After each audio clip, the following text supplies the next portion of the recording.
Hi, hello and welcome back to my channel Sai Kavin Kitchen. இன்னைக்கான வீடியோக்குள்ள போறதுக்கு முன்னாடி நம்ம சேனலை நீங்க இதுவரைக்கும் சப்ஸ்கிரைப் பண்ணலனா வீடியோக்கு கீழ வர ரெட் கலர் சப்ஸ்கிரைப் பட்டனை மறக்காம கிளிக் பண்ணிக்கோங்க. கூடவே வர பெல் சிம்பலை கிளிக் பண்ணி ஆல்ங்கற ஆப்ஷனை செலக்ட் பண்ணிக்கோங்க.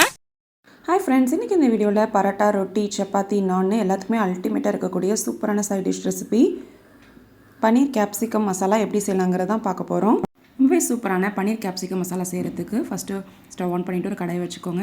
தேவையான அளவு எண்ணெய் சேர்த்துட்டு 2 பெரிய வெங்காயம் இந்த மாதிரி இதழ்கள் ஆட்டம் கட் பண்ணதை இந்த மாதிரி கட் பண்ணி சேர்த்துக்கோங்க.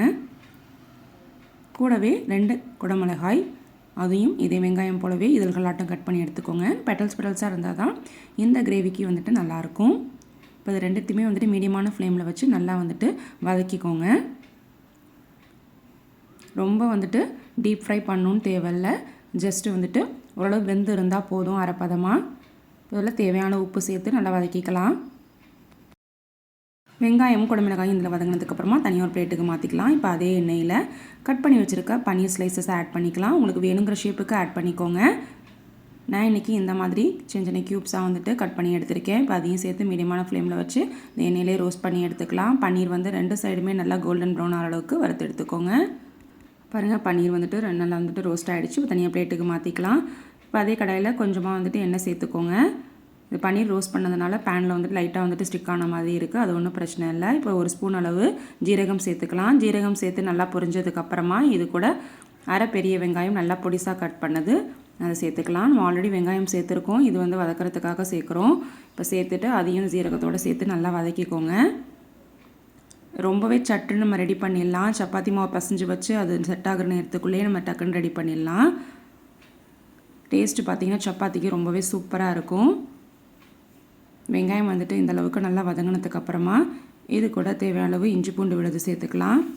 அடுத்ததாக இந்த கிரேவிக்கு 2 தக்காளி வந்துட்டு மிக்ஸி ஜாரில் சேர்த்து நல்லா பேஸ்ட்டாக அரைச்சி எடுத்து வந்துச்சுருக்கேன். அதையும் இது கூட சேர்த்துட்டு நல்லா வதக்கிக்கோங்க. தக்காளி நல்லா வதங்கினதுக்கப்புறமா இது கூட 1/4 ஸ்பூன் அளவு மஞ்சள்தூள், 1 ஸ்பூன் மிளகாய்த்தூள், 1 ஸ்பூன் கரம் மசாலா, 1 ஸ்பூன் மல்லித்தூள் சேர்த்து நல்லா வதக்கிக்கலாம். தேவையான அளவு சால்ட் ஆட் பண்ணிக்கோங்க. இந்த மசாலாவோட பச்சை வடலாம் போனதுக்கப்புறமா இது கூட 2 ஸ்பூன் அளவு கடலை மாவு சேர்த்து இந்த எண்ணெய் நல்லா ரோஸ்ட் பண்ணிக்கலாம். கடலை மாவு சேர்க்கும்போது பார்த்திங்க அப்படின்னா அந்த கிரேவிக்கு நல்ல ஒரு திக்னஸ் தரும். நல்ல வாசனையும் சூப்பராக இருக்கும், டேஸ்ட்டும் நல்லாயிருக்கும். இந்த ஸ்டேஜில் எண்ணெய் தேவைப்பட்டால் கொஞ்சமாக எண்ணெய் ஆட் பண்ணிவிட்டு கடலை மாவையும் இந்த மசாலாவோட சேர்த்து நல்லா ரோஸ்ட் பண்ணி விட்டுருங்க. அப்போ தான் கட்டிகள் இல்லாமல் இருக்கும். தேவைப்பட்டால் இந்த ஸ்டேஜில் கொஞ்சமாக எண்ணெய் சேர்த்துக்கலாம். அடுத்ததாக இந்த வதக்கி வச்சுருக்க இந்த மசாலா கூட 2 டேபிள் ஸ்பூன் அளவு புளிக்காத கெட்டி தயிர் சேர்த்துட்டு அதையும் கலந்து விட்டுருங்க. இதுவுமே வந்துட்டு கிரேவிக்கு நல்ல ஒரு புளிப்பு சுவையும் திக்னஸும் தரும். அதனால தான் சேர்க்குறோம். ஏன்னா நம்ம தேங்காய் அரைச்சி ஊற்ற போகிறது இல்லையா. ஸோ ஹோட்டல்ஸ்லாம் பார்த்தீங்க அப்படின்னா இந்த டெக்னிக் தான் ஃபாலோ பண்ணுவாங்க. இது இந்த கிரேவின்னு இல்லை, நீங்கள் சப்பாத்திக்கு இந்த மாதிரி ஹோட்டல் ஸ்டைலில் நீங்கள் எந்த கிரேவி வச்சாலுமே இந்த மாதிரி ட்ரை பண்ணி பாருங்கள். ரொம்பவே சூப்பராக இருக்கும். அதுவும் இந்த பன்னீர் கேப்சிகம் கிரேவிக்கு அல்டிமேட்டாக இருக்கும். இந்த புளிப்பு சுவையோட சாப்பிடும் பொழுது பாருங்கள், இந்த அளவுக்கு தயிர்லாம் சேர்த்ததுக்கப்புறமா நல்லா ஒரு மசாலா நமக்கு கிடச்சிருச்சு. இப்போ கொஞ்சமாக தண்ணி சேர்த்துக்கலாம். தண்ணி சேர்த்துட்டு கலந்து விட்டுட்டு நல்லா கொதி விடுங்க.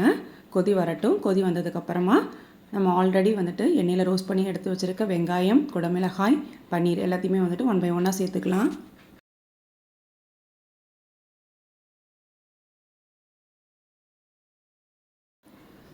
பாருங்கள், வெங்காயம், குடமிளகாய், பன்னீர்லாம் சேர்த்துட்டு நல்லா இந்தளவுக்கு கொதி வரட்டும். கொதி வந்துட்டதுக்கப்புறமா லாஸ்ட்டாக கொஞ்சமாக வந்துட்டு சுகர் சேர்த்துக்கோங்க. இந்த கிரேவிக்கு இன்னும் கொஞ்சம் டேஸ்ட் வந்து என்ஹான்ஸ் பண்ணி கொடுக்கும். இப்போ மீடியமான ஃப்ளேமில் வச்சு நல்லா வந்துட்டு மசாலாலாம் கோட் ஆகிற அளவுக்கு நம்ம அதை அப்படியே வந்துட்டு மீடியமான ஃப்ளேமில் லிட்டு போட்டு வச்சிடலாம். உங்களுக்கு தண்ணி வேணும் அப்படின்னா இன்னும் கொஞ்சம் கூட நீங்கள் ஆட் பண்ணிவிட்டு லிட்டு போட்டு அப்படி வச்சிட்டிங்க அப்படின்னா நல்லா செட் ஆகிடும். பாருங்கள், நல்லா இந்தளவு கொதி வந்துருச்சு. இப்போ லாஸ்ட்டாக இதுக்கு மேலே கொஞ்சமாக கசூரி மேத்தி தூவி இறக்கணும்னா நம்மளோட சப்பாத்திக்கு சுட சுட சூப்பரான பன்னீர் கேப்சிகம் கிரேவி ரெடி. ரொம்பவே சிம்பிளாக செய்யக்கூடிய, வெறும் 10 நிமிஷம் செய்யக்கூடிய இந்த சூப்பரான அல்டிமேட்டான சைட் டிஷ் ரெசிபி நீங்களும் உங்கள் வீட்டில் சப்பாத்திக்கு நைட் ட்ரை பண்ணி பாருங்கள். ரொட்டிக்கு, பரோட்டாக்கு எல்லாத்துக்குமே சூப்பராக இருக்கும். இந்த ரெசிபி உங்களுக்கு பிடிச்சிருந்துச்சுன்னா மறக்காமல் லைக் பண்ணிக்கோங்க, ஷேர் பண்ணிக்கோங்க. நம்ம சேனலில் இந்த மாதிரி நிறைய நான் சைட் டிஷ் ரெசிபிஸ் வந்து அப்லோட் பண்ணியிருக்கேன். சேனல் செக் பண்ணி பாருங்கள். என் கார்டு என் பட்டாலையும் பிளேலிஸ்ட்டோட லிங்க் தான் செக் பண்ணி பாருங்கள்.